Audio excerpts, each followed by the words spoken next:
There are days in the palace when the wind whispers secrets, and there are days when the walls themselves tremble under the weight of truth. But this, this was different. This was the kind of revelation that makes the gods shake their heads in pity. And today, my people, the fear surrounding Auntie Igby became a story, the palace did not know how to hide or handle. Of course, you guys know that for a while now, everyone has been wondering, including myself. I've been wondering, why Auntie Igby of all people, the once lioness who roared at shadows, suddenly softened like pap left overnight. Because I've been wondering, where is Auntie Igby for God's sake? She has been missing in action. She has been missing from almost everywhere until recently that the elders had that meeting which we thought that she was even present herself, only for us to understand that it is her sister that has been standing in for her. And maybe this explains why also the 10th coronation anniversary has come and almost gone, and not even once did we see Auntie Igby anywhere. And this is really very, very strange, I tell you. This is very, very strange. Because, like I said, for a while, people have been wondering, okay? People wondered why the same woman who fought tooth and nail to stand where she stood today suddenly become, calm, humble, agreeable, almost too agreeable to almost everything happening in the palace. You hardly hear of Igby this or Igby that for some time now. So when the elders summoned her to discuss the Yeye Luwa position, you just sincerely brought that story to you about the elders summoning her for Yeye Luwa. It is even now that the palace insiders are clarifying to us that the person who attended that meeting was actually the sister to Auntie Igby. It wasn't even Auntie Igby herself that was in that meeting, from what we are getting from the palace insiders right now. Okay?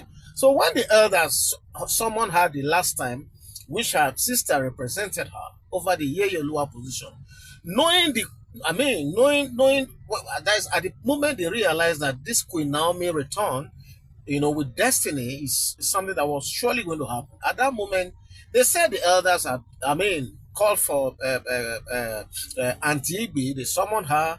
Like I said, she was represented by the sister. But according to the story that even we made, she stunned everyone. Because from what we also reported, she told them calmly, smiling faintly and saying, "I cannot fight what the gods have aligned." Okay, the sister was now speaking on behalf of Auntie Igby. The elders, as we reported, didn't believe that coming out. They didn't believe that. This was not the Auntie Igby disposition. They know, that was the feeling at that meeting. This was not the woman who once dared fire arrows, fired arrows at shadows she created by herself. This one looked like somebody who has surrendered. Because even me, when I was doing that story, even though the palace insiders, they whispered that to us, but I was also wondering that can this be Auntie Igby that we all know, just soft peddling like that? It was almost like, hey, this is not happening, okay, but it happened. So they asked her again in that report we did. They asked her several times. That is the sister now. They were asking several times because that one too, possibly she's in communication, maybe through Zoom or through WhatsApp or whatever. She was getting clarification at every stage of the conversation. They asked her several times, and she repeated the same thing. Because palace insiders whispered something was not adding up at that time, and we also made some allusions to that some things were not just adding up, that this cannot be Auntie Igby herself, that everybody has come to know her antecedents. Okay, so as the Yoruba say, they say when the matter becomes too unusually calm, something spiritual is sitting on it. Yes, now that is why they talk for my country say, you see, when, for instance, now you have somebody that was your friend, or maybe was once your friend, and all of a sudden this not go well. Then from nowhere, they come in one day unusually friendly. My sister, my brother, when you see situations like that, that is too nice to believe. You have to run for your dear life. So that is the sort of situation they are talking about here, that everything is not adding up. something spiritual must be sitting on the whole thing.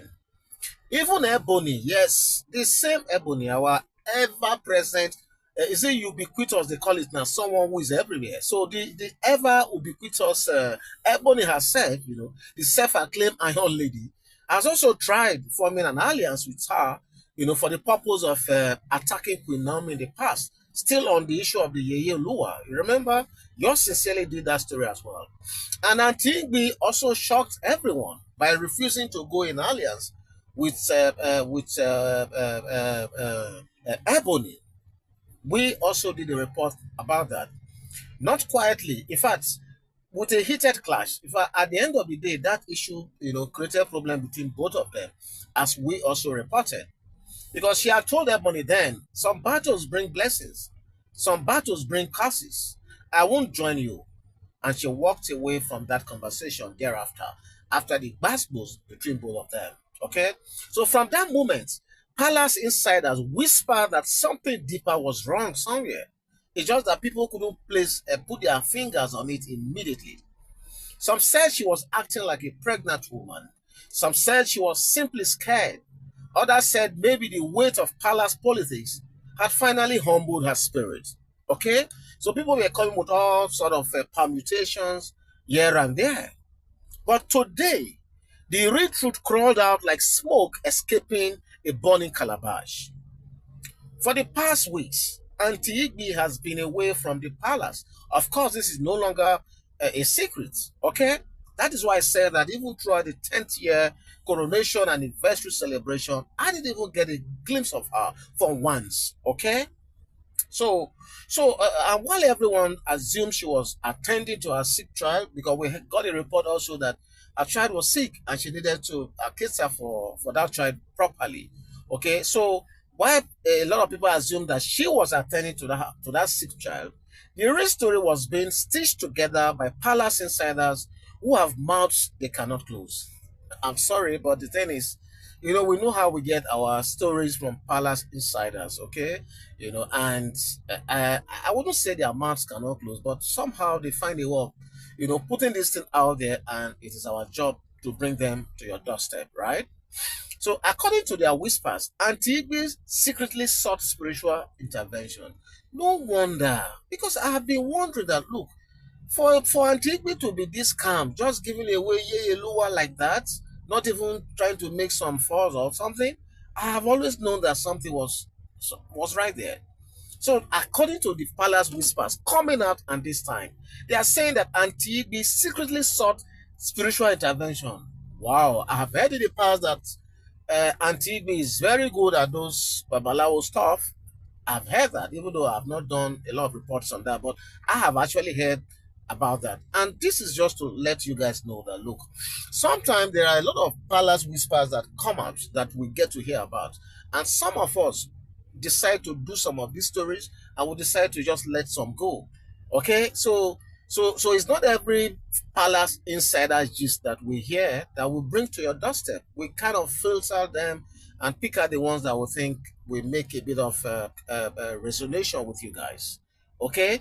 So according to their whisper, they say Antigbe secretly sought spiritual intervention. You heard me well. And the funny thing, they said the thing backfired. Spectacularly, tragically, almost dangerously. That is what the palace insiders are saying. Those who saw her before she vanished said her eyes carried shadows that did not belong to daylight. That the once bold woman now jumped at footsteps. That her dreams were filled with whispers she could not interpret. That something she went to consult had tied what must not be tied and opened what must never be opened. That's what the palace insiders are saying. One palace guard confessed quietly. The woman we saw last was afraid of her own shadows, her own thoughts. Wow, that's a big one there. Another palace staff whispered, her sister now does everything for her. She barely sleeps. She trembles. She mutters. She's not herself. That's how that one ended the whole thing. That's strange. I tell you, that's strange. But the deepest whisper came from a palace elder who said, what she sought backfired and chased her away from her own shadow. Omo, this is a big one, I tell you. You see, this is one thing people don't understand. When you want to fight against the destined one, the destiny child, you will always encounter troubles. Okay, because while Queen Naomi is busy enjoying her life and just taking good care of herself and Tadenika, look at the people who are certain spiritual solutions everywhere, having those same spiritual solutions backfire right in their faces. So, my people, palace matters. Once the gods flip a spiritual table, even the boldest heart begins to shake. Yes, and so it now makes sense, right? It's now making sense, why we've not been seeing much of Auntie B for some time now. Her sudden surrender to now Queen Naomi's destiny realignment.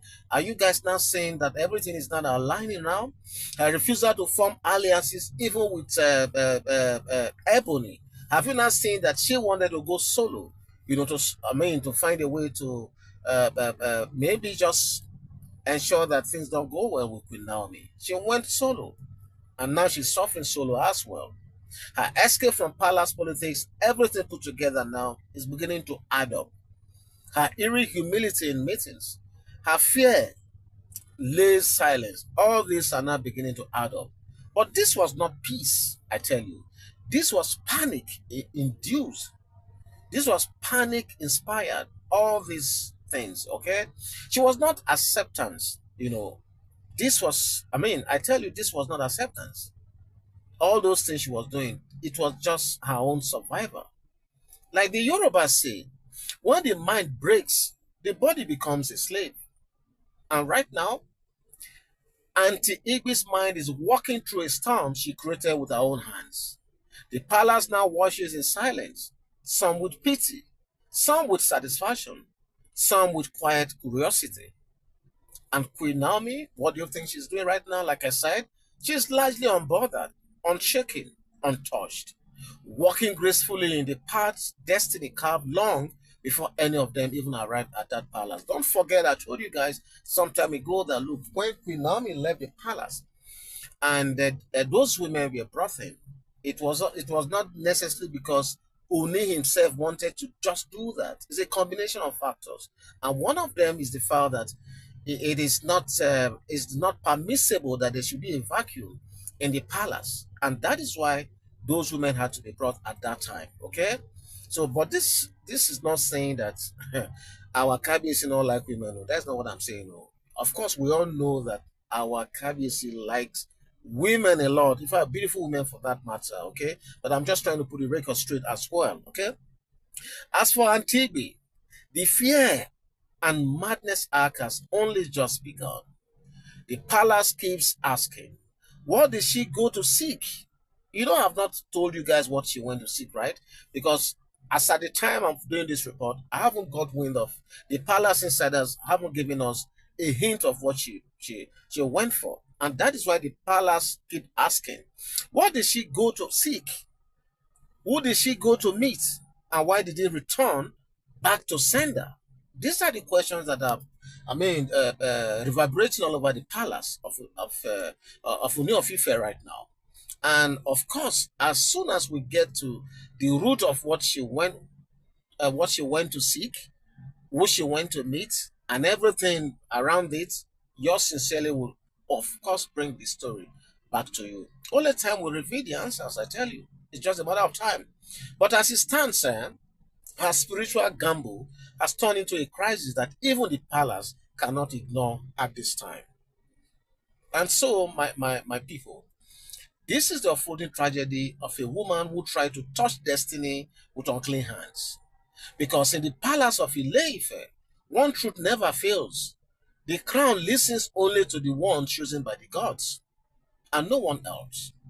So until the next episode, when we have clarity from the palace insiders on who she went to meet and for what purpose, remember this Yoruba wisdom.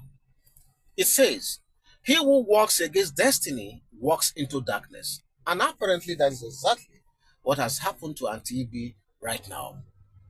And I'm going to close by saying this. Please remember at all times that this story is based on palace insider whispers, emerging reports, and ongoing interpretations. Nothing here is confirmed by the palace. All narrations remain alleged. Thank you. So, what do you think about this story at this time? Please feel free to go to the comment section and leave your thoughts right there. And hopefully, yours sincerely will meet you right there to take this conversation much further. God bless you as you do this. I'm back soon. God bless you. Bye bye.